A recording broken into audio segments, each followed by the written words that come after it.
জাহান্নাম বলবে উসিরতু বিল মুতাজাব্বিরিন আল মুতাকাব্বিরিন, আমার ভিতর স্বৈরাচারী স্বেচ্ছাচারী দাম্ভিক কেন হইচই?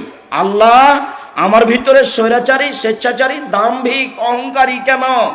তখন আল্লাহ রাসূল বলছেন, আল্লাহ বলবেন, এই ইন্নামা আনতি গাযাবি, জাহান্নাম তুমি আমার রাগ, জাহান্নাম তুমি আমার ক্রোধ, ওয়াযিবুকা মান আশামিন ইবাদি, যাকে আমার ইচ্ছে শাস্তি দেওয়া, জোর করে জমি দখল করেছে, ওকে শাস্তি দেব তোমাকে দিয়ে।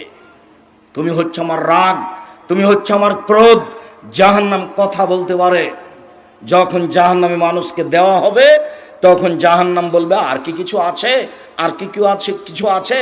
এজাও রব্বুল ইজ্জত কাদামাহু ফিহা, তখন আল্লাহ তাআলা তার নিজ পাকে জাহান্নামে ঢুকিয়ে দিবেন। যখন এনজাবি বাজ হইলা বাজ, জাহান্নামের কিছু অংশের মধ্যে ঢুকে গিয়ে বলবে, কত কত কত, যথেষ্ট যথেষ্ট যথেষ্ট।